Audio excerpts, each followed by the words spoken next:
vous accueillir ici en présentiel. On est heureux aussi, bien sûr, d'avoir tous nos collègues qui nous suivent à distance. C'est une joie quand même de pouvoir se retrouver physiquement. C'est une joie de pouvoir parler sciences tous ensemble. C'est une journée, vous savez, qui est co-organisée donc par le GIS et par le Centre d'Excellence, qui est aussi justement avec tous nos partenaires du Grand Ouest. On a aussi beaucoup, vraiment la chance d'avoir des orateurs, des amis, des collègues qui viennent de plus ou moins loin, de Tours, d'Amiens, mais aussi des États-Unis, d'Allemagne. Donc on vous souhaite vraiment une très belle journée d'échange. Vous avez vu, c'est dans un espace aussi très convivial. C'est l'objectif aussi, hein, c'est que la science, ça nous amène à réfléchir, mais ça nous amène surtout aussi à partager des bons moments, à pouvoir ensuite avoir vraiment des travaux au service des personnes. Donc merci beaucoup à vous tous d'être venus.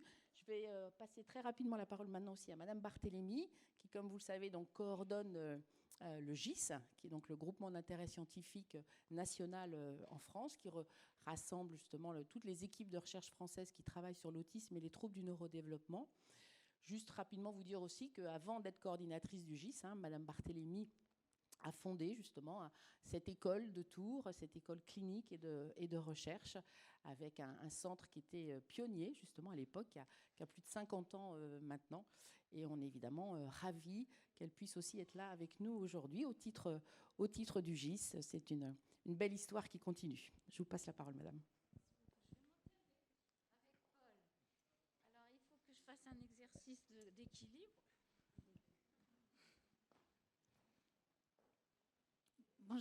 Bonjour à tous. Soyez les bienvenus dans cet endroit, vous savez, un petit peu mythique. Non seulement celui-ci, qui était l'ancienne usine MAM, qui a été transformée en espace de convivialité et de recherche, d'échange. Et puis à 2 pas de l'hôpital Bretonneau, où se trouvait le service du professeur Lelore. Donc, je suis très, très heureuse de voir que la pluridisciplinarité anime les énergies de tous ceux qui participent au progrès dans le domaine du neurodéveloppement, de l'étude du neurodéveloppement et de l'autisme en particulier. Alors, c'est vrai, Frédéric l'a dit, il y a 50 ans déjà, il y avait quelque part une innovation, c'est-à-dire une transformation du regard et des pratiques dans le domaine de l'autisme. Gilbert Lelore a eu une intuition que vraiment les technologies allaient pouvoir servir la médecine dans notre domaine de la psychiatrie de l'enfant, ce qui était assez audacieux, voire contestataire. Et je vais vous donner 3 exemples. Le premier, c'est qu'on avait des caméras Super 8, on faisait des petits films en noir et blanc, on collectionnait les films de petits bébés, et ensuite c'est passé à la vidéo, et à partir, on a constitué une collection de ces films, et ces films ont été examinés de très très près par les équipes, les jeunes, les internes, les stagiaires, etc. Et on a pu mettre en évidence, sous la houlette de Dominique Sauvage et de Joël Malvy, qui est ici, vraiment les premiers signes de l'autisme chez le bébé, à partir de films. C'était des observations qu'on appellera indépendantes, qui n'avaient pas d'a priori. Ce qui fait qu'il y a eu toute cette nouvelle clinique, qui est une clinique, comme vous le savez, sensorimotrice, socio-émotionnelle, mais qui est une clinique de l'examen de l'enfant. Et je sais que c'est aujourd'hui, un certain nombre de nos partenaires ont repris ces études très, très importantes. Deuxième exemple, c'était celui de l'examen du cerveau. On avait dans le service, de manière tout à fait atypique, un électroencéphalographe qui avait été prêté par une usine qui fabriquait des machines pour enregistrer l'électroencéphalogramme. Et donc, ça, c'était une chose. Et puis, d'autre part, il y avait des ingénieurs du service de biophysique qui était dirigé par Léandre Pourcelot, qui avait fabriqué des petites sondes pour les ultrasons, à ultrasons pour enregistrer les débits sanguins à l'intérieur de la boîte crânienne. Ce qui fait que, en utilisant ces méthodes, on a pu mettre en évidence les premiers corrélats cérébraux, ce qu'on appellera des troubles du comportement et du fonctionnement de ces petits-enfants, aussi à l'adolescence et aussi plus tard chez l'adulte. On a eu les premiers marqueurs de dysfonctionnement cérébral qui étaient liés aux troubles du comportement et du fonctionnement de l'autisme. Et puis le troisième exemple, c'est celui de l'installation des enfants dans des petites salles de thérapie dans lesquelles on accordait une attention particulière à toutes ces petites fonctions d'attention à l'autre, d'imitation, d'intention, de coordination au cours de séances de jeu. Et ces petites salles, elles ont tout de suite été équipées, peintes, organisées pour être vraiment dans des conditions qu'on appellera sensorielles, idéales, pour que les enfants puissent se concentrer sur la personne qui s'adressait à eux et pas regarder les reflets ou des petits détails qui les distrayaient, les empêchaient de communiquer. De sorte que dans cet équipement qu'on appellera presque de laboratoire, les petites séances de jeu ont permis chez ces enfants de redynamiser les réseaux nerveux de la communication sociale, et c'est ce qu'on appelait la thérapie d'échange et de développement. Et toutes les séances, quand c'était possible, étaient là aussi filmées, de sorte que toute l'équipe a pu constituer des outils qui ont permis d'enregistrer non seulement les enfants, mais aussi de mesurer les progrès des enfants. Et on a pu, vous le savez, voilà, tout ça, ça s'est passé. Autrement dit, l'équipe pluridisciplinaire, elle est très large. Elle est très large.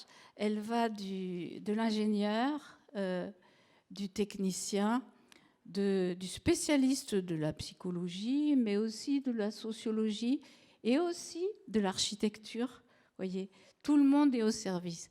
Donc je suis ravie aujourd'hui de vous dire que vous représentez vraiment une équipe flèche, hein, une équipe flèche qui va là aussi probablement faire changer le monde dans les années qui viennent pour toutes ces personnes et tout au long de la vie.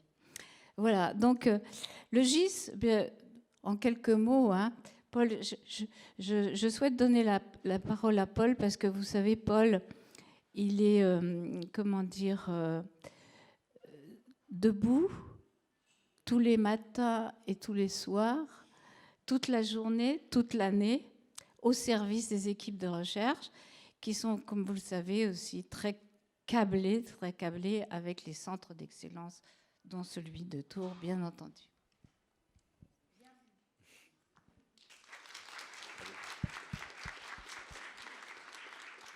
Oui, merci beaucoup Catherine. Alors voilà, je dois avoir l'habitude maintenant, enfin il faut que je prenne l'habitude avec Catherine parce que souvent elle me fait la surprise de me faire monter sur l'estrade.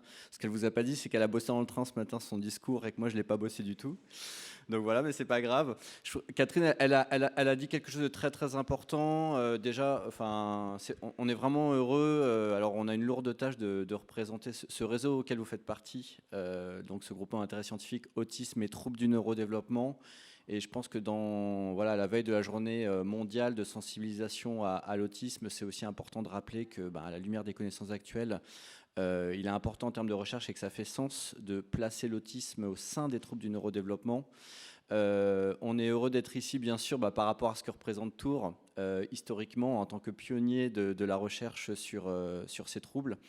On est aussi heureux parce que ça concrétise les collaborations du GIS, 120 équipes de recherche sur l'ensemble du territoire, très interfacées avec 5 centres d'excellence, dont celui de Tours, et qui était historiquement très impliqué dans les efforts de structuration de la recherche en réseau sur ces questions-là.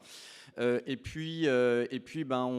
est aussi très très heureux dans le sens où on est sur une thématique aujourd'hui et je pense que rien qu'à cela, cette journée, c'est déjà un succès de par la qualité du programme scientifique qui va vous être proposé aujourd'hui.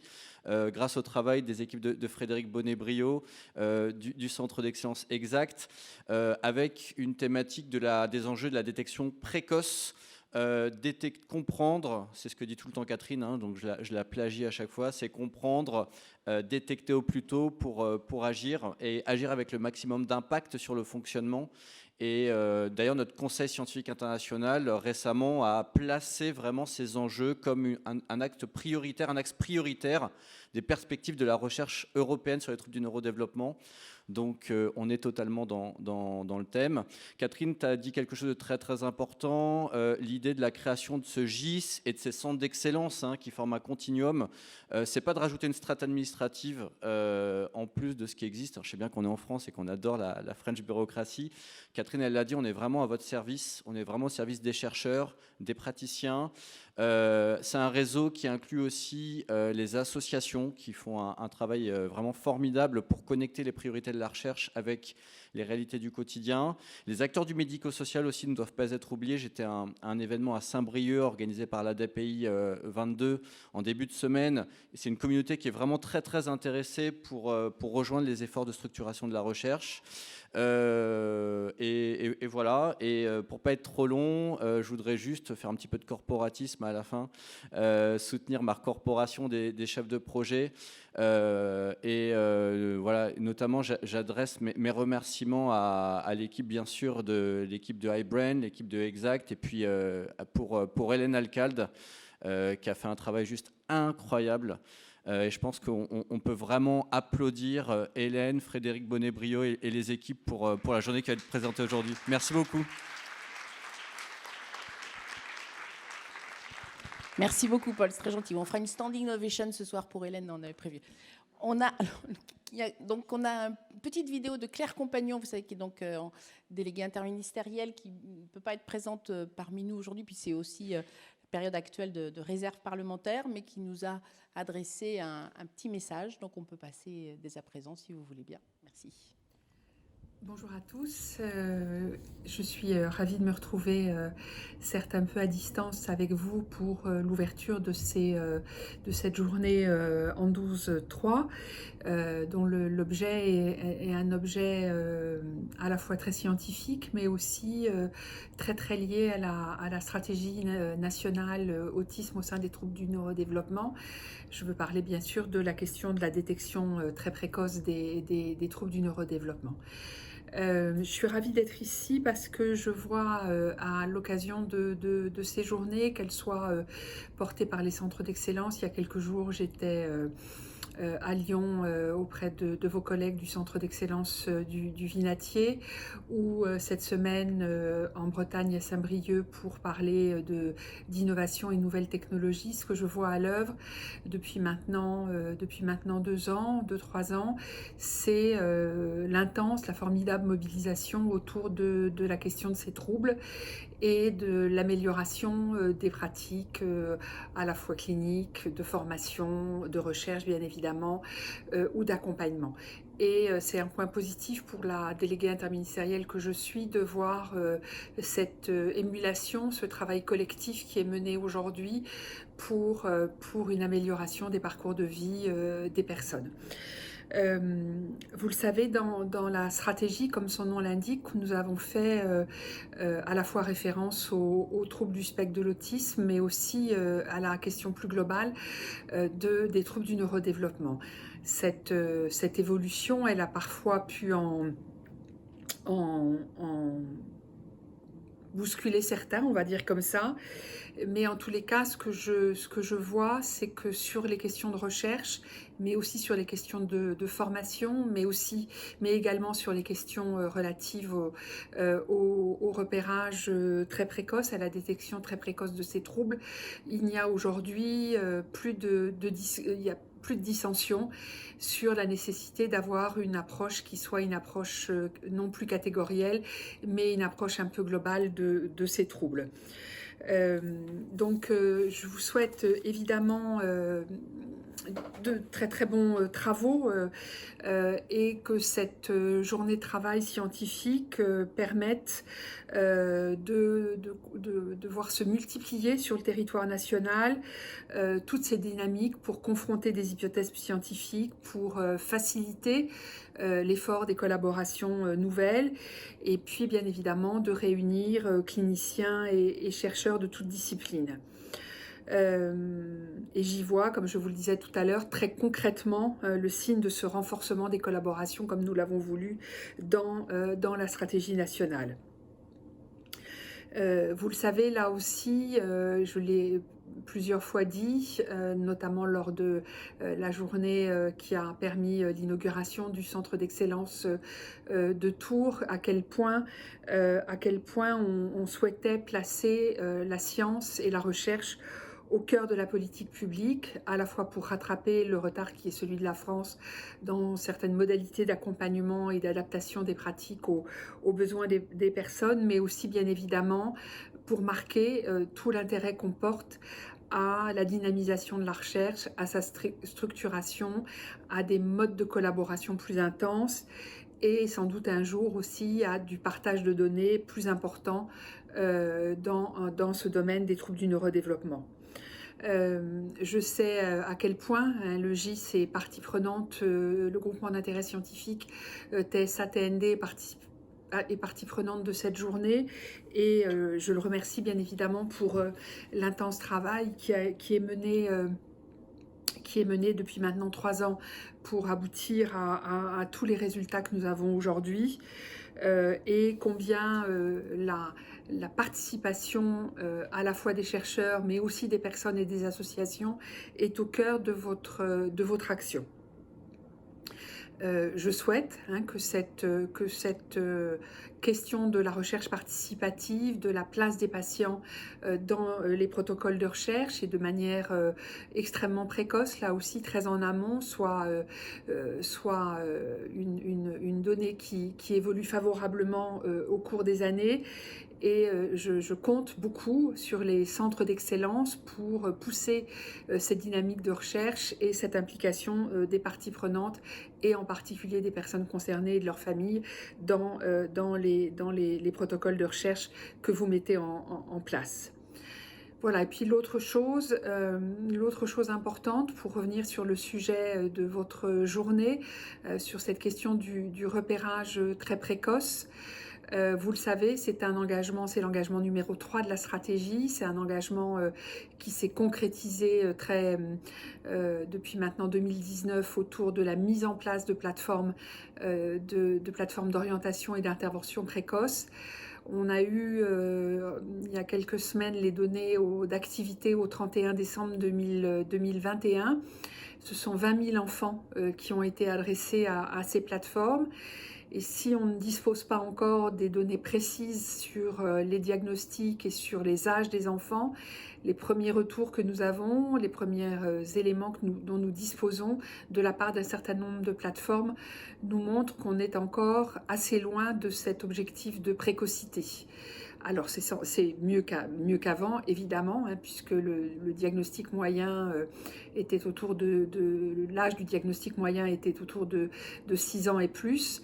Donc on est en train de faire baisser cette question-là, mais on a besoin d'aller plus loin sur cet aspect, et bien évidemment de réfléchir, et c'est le sens, je pense, de votre travail, aux outils et aux méthodes diagnostiques très précoces qui pourraient être mis en place dans un certain nombre de structures. Je pense à l'école, je pense aux structures de la petite enfance, par la PMI, qui n'ont sans doute pas le temps de mettre en place des outils diagnostiques très, très performants et très utiles pour un diagnostic précis, mais qui en tous les cas pourraient nous donner des éléments en termes de repérage qui soient plus importants.